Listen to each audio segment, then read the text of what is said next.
Alguns pré-milenistas interpretam a primeira ressurreição como a ressurreição corporal dos crentes na segunda vinda de Cristo. Embora João não mencione uma segunda ressurreição, os pré-milenistas creem que uma subsequente ressurreição corporal dos incrédulos fica implícita na declaração. Os restantes dos mortos não reviveram até que se completassem os 1000 anos. Apocalipse 20 verso 5.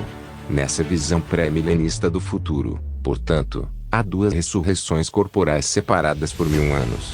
Os cristãos receberão seus corpos ressurretos na gloriosa volta de Jesus dos céus, e nesse estado ressurreto, eles partilharão do domínio de Jesus sobre uma terra muito melhor se comparada à atual, mas não purificada do pecado. Então, séculos mais tarde, as almas não cristãs serão restauradas à existência corpórea, para encarar o julgamento final.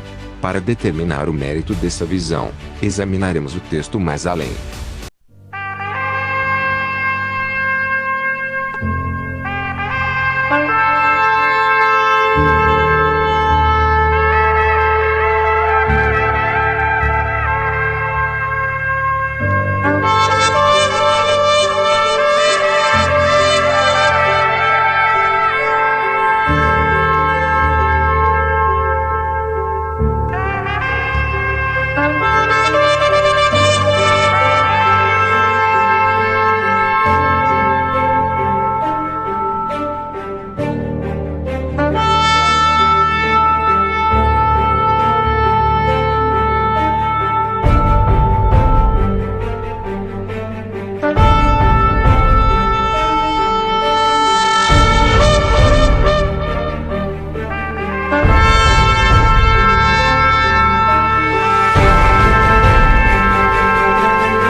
Em uma segunda perspectiva sobre os 1000 anos, após a prisão de Satanás, João viu tronos e os juízes que os ocuparam, as almas daqueles que haviam sido decapitados por terem sido fiéis a Jesus, em Apocalipse 20 verso 4 a 6. Essas almas viveram e reinaram com Cristo por 1000 anos. A vinda deles à vida é a primeira ressurreição, e isso mostra que a segunda morte, o tormento eterno que aguarda os inimigos de Deus, capítulo 19 verso 20, capítulo 20 verso 10, 14 a 15. Se nos aproximarmos dessa visão do ponto de vista das figuras que aparecem no Antigo Testamento que convergem no Apocalipse, outra mensagem emerge. Note que João vê tronos antes que ele vislumbre qualquer pessoa sentada neles. Essa ordem ecoa a visão de Deus entronizado quando João foi convocado em espírito aos céus no capítulo 4 verso 1 a 2. Veja Apocalipse 20 verso 11. Isso também remete a uma visão na qual Daniel vê tronos, depois o ancião de dias, e depois o tribunal de Deus, assentado em julgamento. Daniel capítulo 7 verso 9 a 10. Esses ecos não são coincidência. Eles mostram a localidade celestial desse tribunal e seus tronos. Aqueles que reinam com Cristo por 1000 anos, o fazem nos céus, não na terra. Mas quem são os juízes que ocupam os tronos? São as almas daqueles que foram decapitados por manterem seu testemunho sobre Jesus. Eles representam não apenas cristãos mortos por decapitação, mas também aqueles martirizados por outros meios, apedrejamento, crucificação, fogueira, espada. Anteriormente, João os havia visto sendo derramados como sangue sacrificial, sob o altar nos céus, capítulo 6 verso 9 a 11. O que distingue essas almas não é a sua morte violenta, mas a sua fidelidade ao testemunho de Jesus e à palavra de Deus. Implicitamente, inclui-se todos os mortos que morrem no Senhor. Capítulo 14, verso 13. Independentemente de terem sido chamados para entregarem as suas vidas, a fim de manterem sua confissão. Novamente, a identidade dos juízes confirma o local de reunião celestial, do tribunal no qual eles governam com Cristo.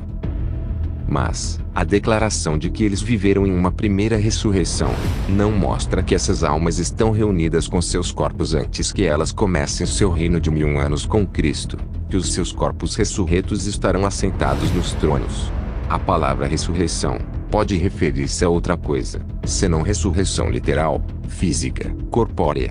De fato, pode, e no Novo Testamento esse normalmente é o caso. Paulo lembrou os cristãos em Éfeso, que estiveram mortos nos delitos e pecados nos quais andaram, outrora, que Deus nos dera a vida juntamente com Cristo, e juntamente com Ele nos ressuscitou, e nos fez assentar nos lugares celestiais em Cristo Jesus. Éfeso capítulo 2 verso 1, 5 a 6. A sequência é idêntica à de Apocalipse 20 verso 4 a 6. Os mortos revivem, são ressuscitados, e são entronizados nos céus, para fazer parte do reino de Cristo. Mas Paulo não está descrevendo a ressurreição corporal, ascensão e entronização futura dos crentes. Ele fala da graça recebida em nosso passado, e nosso presente, quando o Espírito Santo de Deus aplica a nós a obra de Cristo. Pela graça sois salvos, mediante a fé.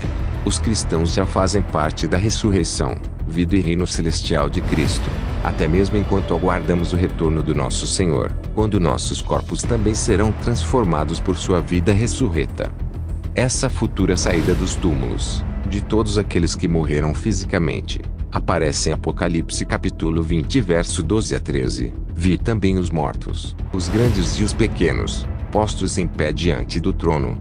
Então, se abriram livros. O mar, a morte, e o além, entregaram os mortos que neles havia. E foram julgados. Apenas aqueles cujos nomes estão no livro da vida do Cordeiro, sobreviverão a esse julgamento. Verso 15. Embora nunca seja classificada assim, essa é a segunda ressurreição implícita na primeira ressurreição em Apocalipse 20 versos 5 a 6.